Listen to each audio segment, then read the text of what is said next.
Aujourd'hui, En mode découverte t'emmène dans le monde de l'enseignement préscolaire primaire. Nous allons à la rencontre de Catherine, enseignante en première année à l'école La Nacelle au centre du Québec. Les enseignants et enseignantes sont en grande demande auprès des centres de services scolaires et des établissements privés de la région. De la prématernelle au secondaire, les enseignants spécialistes, les éducateurs spécialisés et une panoplie d'autres professions sont le cœur de l'équipe école.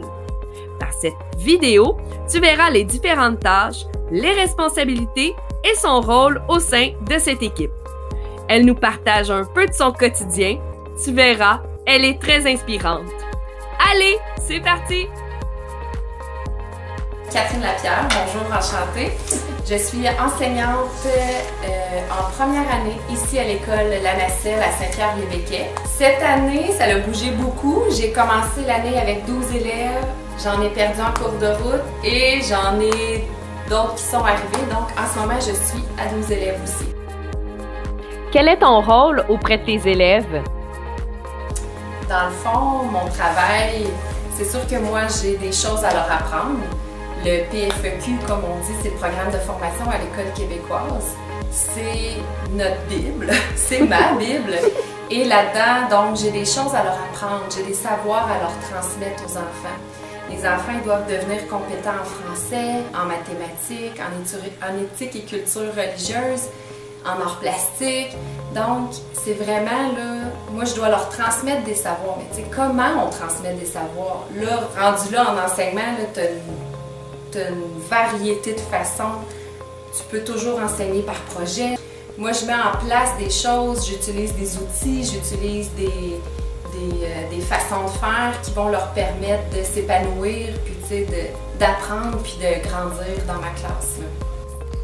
Quelle est ta vision de l'élève en tant qu'enseignante? Que les enfants, maintenant, on les voit vraiment comme au centre de leur apprentissage. C'est eux autres qui doivent... Je suis pas en train de remplir un vase. L'enfant, c'est lui qu'il faut qu'il se mette en action pour pouvoir apprendre. À quoi ressemble ton équipe de travail? Dans mon quotidien, j'ai la chance de travailler avec plusieurs professionnels. J'ai la chance de travailler avec une technicienne en éducation spécialisée. Elle vient vraiment m'outiller, me donner des conseils, me proposer du matériel. Puis elle vient aussi régulièrement là, dans ma classe faire des interventions, des ateliers. J'ai la chance aussi de travailler avec une orthopédagogue. Donc, souvent, plusieurs fois par semaine, elle vient prendre des élèves de ma classe et travailler en sous-groupe. Parfois, elle peut venir même animer dans ma classe, puis on peut faire comme du co-enseignement. Donc, on est deux professionnels à venir aider, répondre aux besoins. C'est vraiment plus spécifique, c'est vraiment l'intervention est directe à l'enfant, à l'élève. Ensuite de ça, j'ai la chance de travailler aussi avec une psychoéducatrice. La psychoéducatrice, ce qu'elle fait, c'est vraiment aussi gestion de comportement, gestion des crises, gestion de... C'est toutes les interventions, les relations avec les élèves. J'ai aussi plusieurs collègues de travail, donc c'est important aussi dans une école, on n'est pas tout seul. J'ai ma collègue qui est juste à côté, qui enseigne en deuxième année, Morgane. Et donc on bâtit des choses ensemble, on échange des idées ensemble, on s'entraide.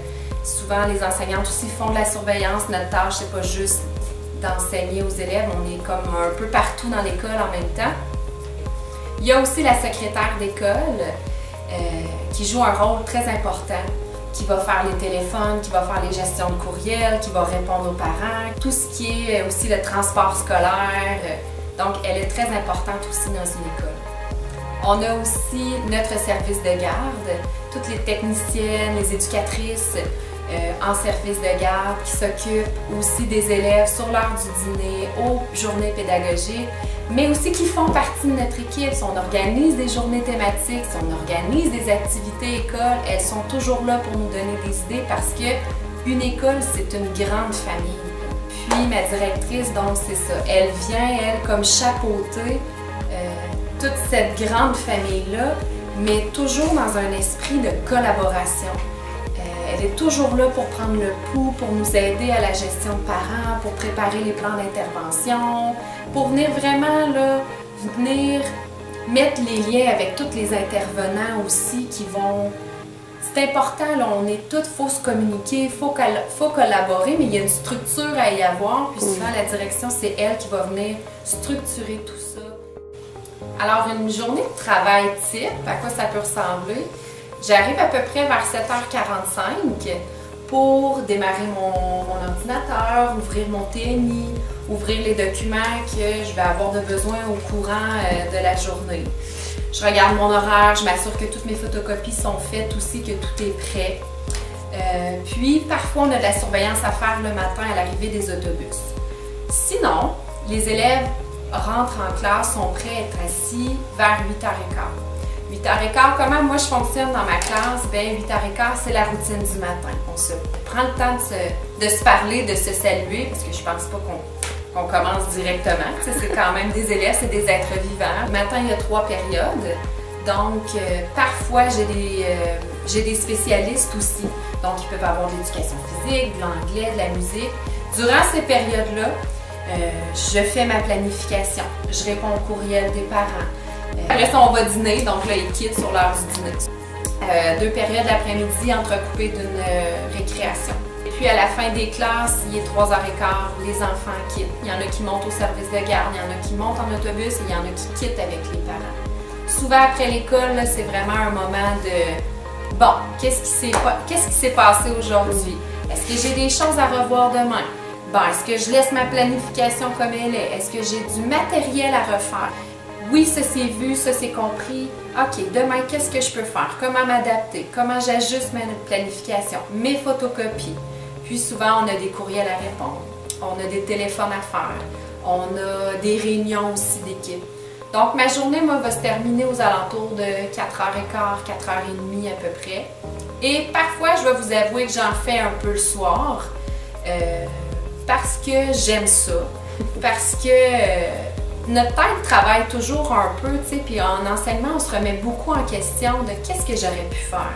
Puis je pense que c'est une qualité qu'on doit avoir juste pour avoir le souci de leur bien-être, puis le souci d'eux autres, tu sais, si on veut leur réussite, hein, puis c'est important de bien le faire. Quels sont tes moments préférés dans l'année avec tes élèves?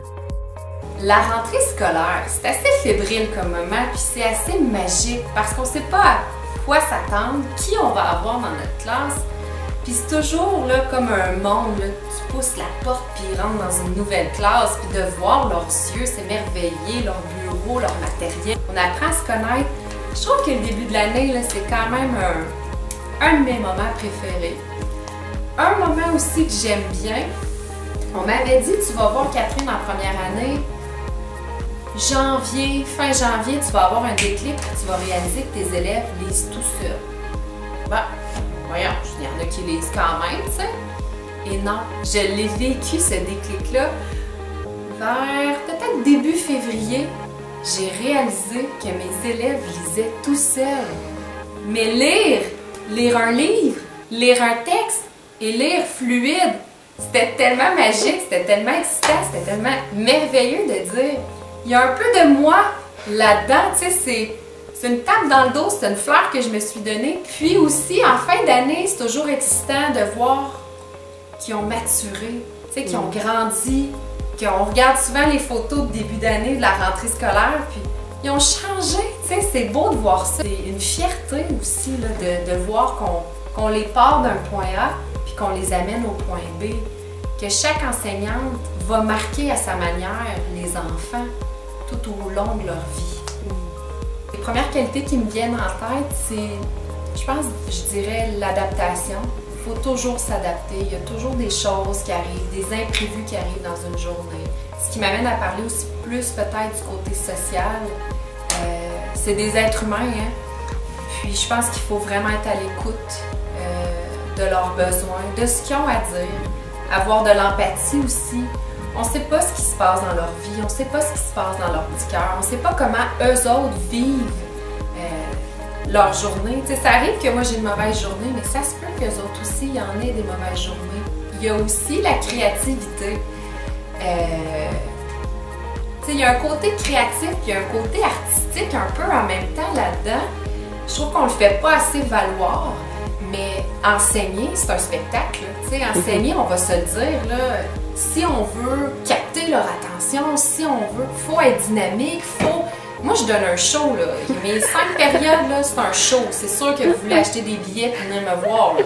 Tu sais, la semaine passée, je chantais, là. Tu sais, c'était comme... Oh! Puis pour avoir leur attention, faut être dynamique. Merci Catherine d'avoir pris un peu de temps dans ta journée afin de répondre à toutes nos questions et nous parler un peu de cette profession d'enseignante au préscolaire primaire. Bonjour, je me présente, Carl Drouin, je suis conseiller d'orientation au Centre de services scolaires des Bois-Francs à Victoriaville. Mon rôle à titre de conseiller d'orientation, c'est de vous accueillir. C'est d'accueillir l'élève quand il vient me voir, prendre connaissance de la problématique, c'est-à-dire tu viens me voir pourquoi? Est-ce que tu viens me voir pour obtenir de l'information sur différents programmes d'études, sur des professions, ou tu es tout mélangé? C'est souvent ça qui va arriver. On est tout mélangé, on vient me rencontrer. Moi, ma job, c'est de prendre le casse-tête, l'image que devant moi, c'est-à-dire qui va être toi, et de refaire cette image-là pour qu'elle te ressemble le plus possible à partir des éléments que tu aimes moins, tes intérêts, tes valeurs, tes aptitudes, puis on prend ce gros casse-tête-là puis on essaie de le monter ensemble pour qu'il te ressemble le plus. Première étape. Un coup que tu as découvert qu'il y a peut-être quelque chose qui t'intéresse, assis-toi, pèse les pour, les comptes, regarde qu'est-ce que ça va changer dans ta vie dans les prochaines semaines, les prochains mois, juste pour t'assurer que le prochain mouvement que tu vas faire n'est pas juste une bulle, mais vraiment une façon pour toi d'entreprendre un processus d'orientation ou une réorientation de carrière ou seulement un changement d'emploi. Ça, c'était la première étape. Deuxième étape, après avoir pris le temps de t'asseoir, maintenant, tu pourras aller rencontrer quelqu'un. Tu pourras aller rencontrer un conseiller en emploi, tu pourras aller rencontrer un conseiller d'orientation, comme moi. Et cette personne-là, ce qu'elle va faire, c'est qu'elle va prendre le temps avec toi de refaire un historique de ton parcours. Alors que tu sois un jeune ou un adulte, c'est certain que le processus ne sera pas fait de la même façon. Les étapes se ressemblent, mais le contenu va être différent. Alors, rencontrer un conseiller d'orientation ou un conseiller en emploi. Troisième étape, ce que tu peux avoir fait, et probablement que le conseiller d'orientation ou le conseiller en emploi va t'emmener vers ça également. Élève d'un jour dans un programme d'études, travailleur d'un jour auprès d'une entreprise qui offre le type d'emploi que tu aimerais faire. Après ça, on remet tout ça sur table avec le conseiller en emploi ou le conseiller d'orientation pour s'assurer que tes recherches, ta mise en action a été convient à ton projet, convient toujours à ton projet. Quatrième étape, là, ça va être de finaliser le processus d'orientation ou le processus de recherche d'emploi avec le conseiller en emploi. Et là, ça va être vraiment, OK, là, je m'assois, est-ce que j'aurai besoin d'une aide financière pour retourner aux études? Est-ce que je peux me permettre de quitter mon emploi pour en essayer un nouveau? Là, ça fait partie du casse-tête que tu vas devoir regarder avec la personne qui va te venir en aide. Bonjour, mon nom est Amélie, je suis chargée de projet pour la table régionale de l'éducation Centre du Québec. C'est moi qui ai tourné et réalisé les vidéos que vous venez de voir. Vraiment, même pour moi qui est un adulte, ça a été une expérience tout à fait enrichissante. Des fois, on se fait une idée préconçue de qu'est-ce que peut faire cette personne-là dans son monde, dans son métier, dans sa profession. Et puis moi, je vous dirais que j'ai fait vraiment de grandes découvertes. J'espère que je vous ai permis aussi de vivre cette grande découverte et que cela va vous aider dans votre processus d'orientation de carrière ou encore d'aspiration scolaire. À très bientôt, puis faites attention à vous. Bon, je pense que c'est fini, hein?